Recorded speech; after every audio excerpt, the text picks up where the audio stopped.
Hi guys, my name is Takara. I'm a clothing brand owner. I'm 22 years old and I make over $50,000 to $70,000 a month with my clothing brand. And I want to show you guys how and talk to you guys and answer your questions about everything. Started 4 months ago, 5 months ago now. I want to just talk about how I started, what was the process and everything like that. So let's get into it. I think we're ready. I want to answer your guys' questions.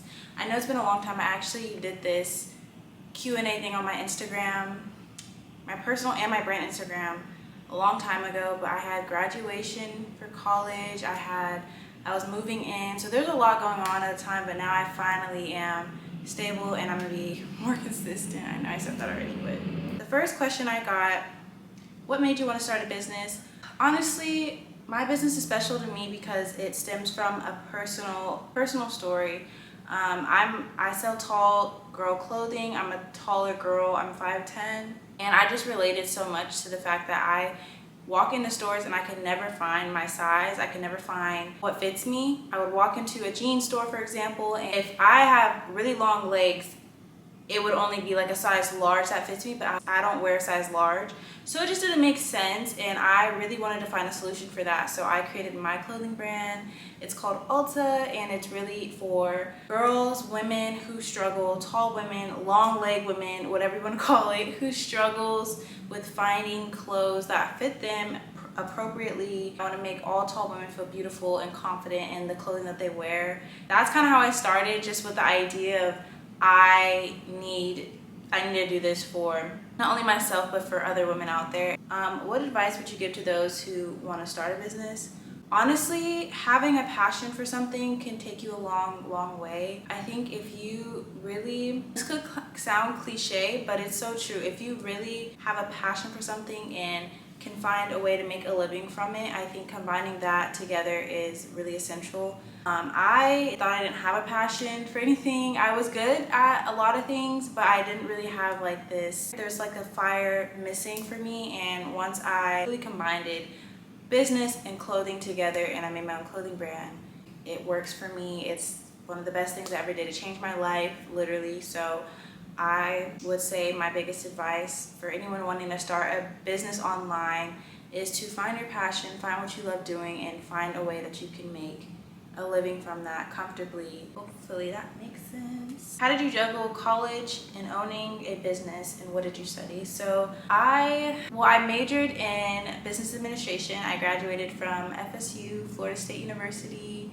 Having a business in college was probably the hardest thing I had to do because college is already hard in itself. So owning a business on top of that was definitely a struggle. It was something that I had to overcome for sure. That was probably a big obstacle that I had to kind of get over. And for me, what got me through it was really just knowing that I was going to graduate soon, and that kind of just pushed me to, okay, you're almost done. So but it was really hard. Like, I had times where I had to go to class, and then I also had my bulk order coming from DHL. So it was like, okay, class, DHL. Obviously, I picked DHL. I had to meet the DHL guy because if you don't, for me, it was they would re-deliver it like the next day, and I just didn't want to go through that. And at times, it would be like 20-30 boxes in the truck. So you know, it was making those tough decisions for sure. And I would not like recommend, I'm not promoting skipping class, but I think just knowing what you want to do with your life and knowing that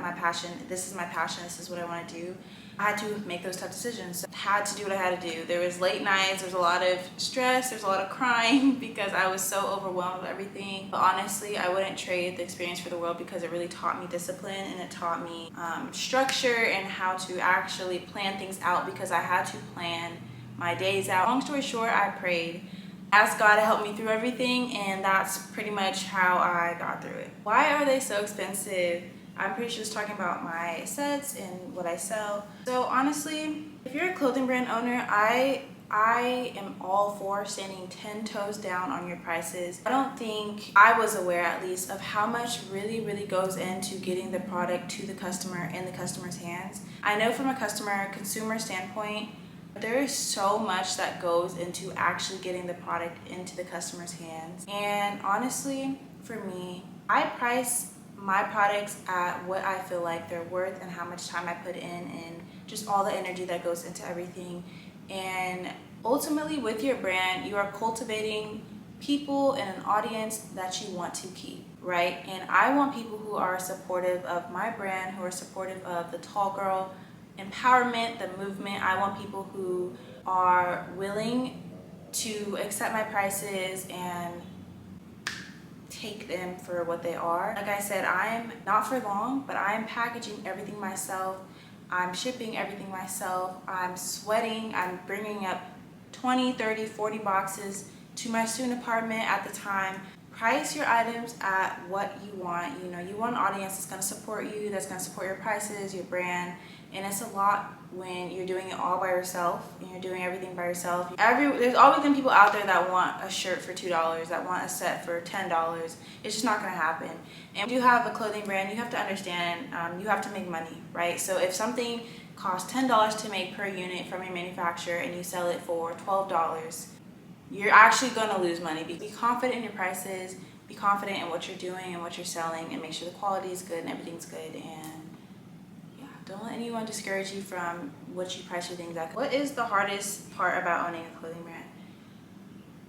I can make an entire video about this question. Honestly, there's so many different things that are hard about owning a clothing brand. One of the most difficult things that I experienced as a clothing brand owner was when I was doing pre-orders. That was probably one of the most stressful times of my life. I'm not even exaggerating. Pre-orders is really, really stressful when you're first starting out. I feel like I could have done a lot better at updating people in the beginning, of course, because that's what ease people's minds.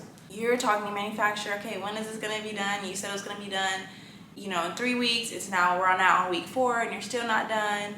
You know, so definitely that time period doing pre-orders, I only did 2 pre-orders and it was stressful. After 2, I was done.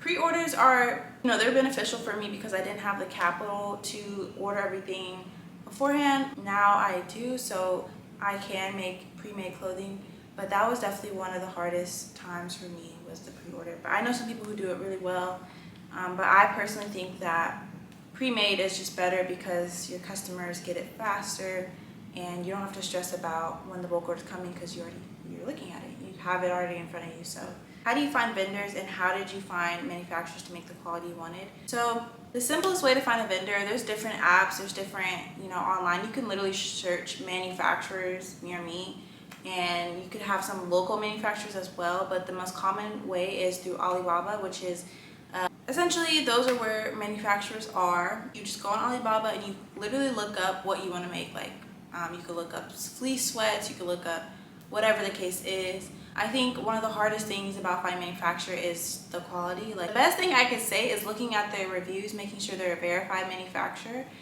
and getting the sample in hand. I think that is probably the best way you can tell if the quality's good. You're gonna have to pay that price for the sample, but once you do find a manufacturer that has amazing quality, I think good, and you just stay with that manufacturer. You also want to ask the questions like MOQ. I didn't know what this meant until I started a brand, right? MOQ is minimum order quantity, and some manufacturers MOQ is really, really high, and if you're just starting out and you're not sure, you know, about how your product will do, or promotion didn't go as well, or whatever the case is, you want to have a low MOQ to start. You don't want, you know, 500 pieces as an MOQ because that would be really, really hard to sell. Taxes.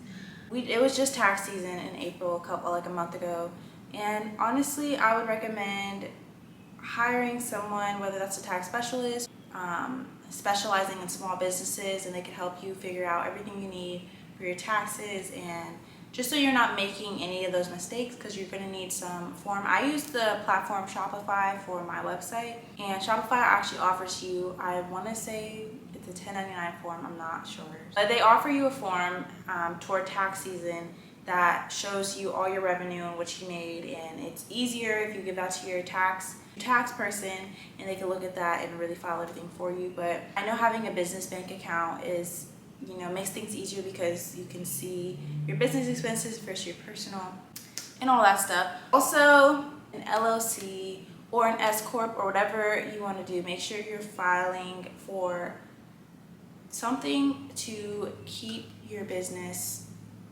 and your you and your business kind of separate, which is what an LLC is. It kind of, if anything were to happen legally, your business and you will be separate things, so someone couldn't sue you personally if you have an LLC.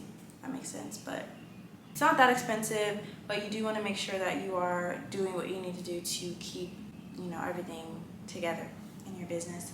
But I don't know, I would kind of say do it right away, but then maybe after your first drop and you see that it's going well, I would file for that. Do you make money your first drop, and what are some realistic expectations? For me, I would say I marketed my brand really well because I was solving a need.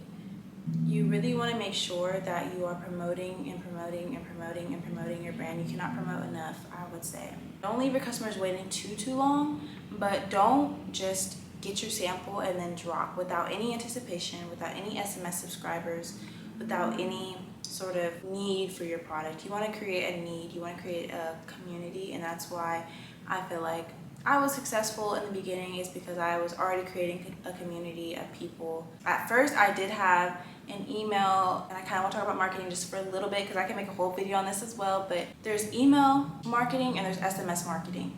I started with email marketing, right? I grew my email list to around 48,000 people, subscribers from everywhere, international and domestic in the United States. My conversion rates on my emails were almost close to zero. They sucked. People were not opening them. A lot of my emails bounced. People were not opening the emails. A lot of the emails bounced. A lot of the emails were incorrect. A lot of the emails went to spam. It was just a lot of mess going on. So I then switched over to SMS marketing, and that's how I was able to really create a strong presence on my website when drop day happened. And I would strongly suggest everyone use SMS if you have a brand or a business or anything. Use SMS marketing because that is really what is the key to converting everybody to your website and traffic and getting people to actually buy your product. So obviously, ethically collecting numbers is key, right? People are choosing to type in their phone number and then they're not subscribed to your list. So when you send out messages, hey, my store is open today, we're dropping this today, we're dropping this, people can then go to your website, and I think that's really cool. So now my SMS list is 50,000 people, which is a big number of people that are subscribed, and it's kind of getting to the point where I'm still promoting really hard, and everything I drop I want to keep promoting, but it gives me an option to even just have SMS drops. One drop I could just send out a message and just only advertise to those people. But also, let's say a promotion didn't go as well on social media, or let's say the algorithm on Instagram or TikTok, the algorithm changed and you only can rely on your SMS subscription. Well, now you have 10,000 people that you can just send the messages to, and it goes directly to their phone, and I think that's really cool. I would prioritize SMS, but I forgot the original question. Did you make money first job? Yes. I did. So do you really think it's hard for brands to sell clothes for tall women, or are they just lazy? I'm a little biased because, if they're not gonna do it, I'll do it, is how I feel, because I personally don't think it is super hard to be inclusive. While it might be a little extra work on their end, they might have to get longer sizes, longer inseams, bigger sizes, things like that, more different options. I think it's worth it. I feel like tall girls deserve to have clothes that fit them just like everybody else. And I think it's a spectrum on tall girls and also shorter girls. I feel like a lot of clothing brands make clothes for average height women, and it's like they don't think tall women exist. And for us to have to go shop at the men's section to get some sweats that fit us, I don't think is right, and I don't think we should have to do that. That's why I made my clothing brand, because I wanted cute clothes, keyword cute clothes that look good on us, that fit us how we want them to fit us, and just basic essential things that we need that we don't have. Some of my favorite brands I could not wear and I can't wear to this day because they don't have clothes that fit me. Just because I have long legs doesn't mean I'm a size large. I honestly think that a lot of clothing owners, either they don't know, they don't care, or they're just not gonna do it. And that's fine, but small brands like me, I'm gonna do it because I know the need, I know the impact that I'm making, and I'm just, if nobody else gonna do it, you gotta do it. That's the attitude that I have. How do you do worldwide shipping? Why is it so expensive? I just want to let you guys know, I don't choose the shipping prices for international. I had a lot of comments saying, oh, shipping's $30, $40, $50. That's just strictly with Shopify and their rates. I do know that there's this thing called Market Pro.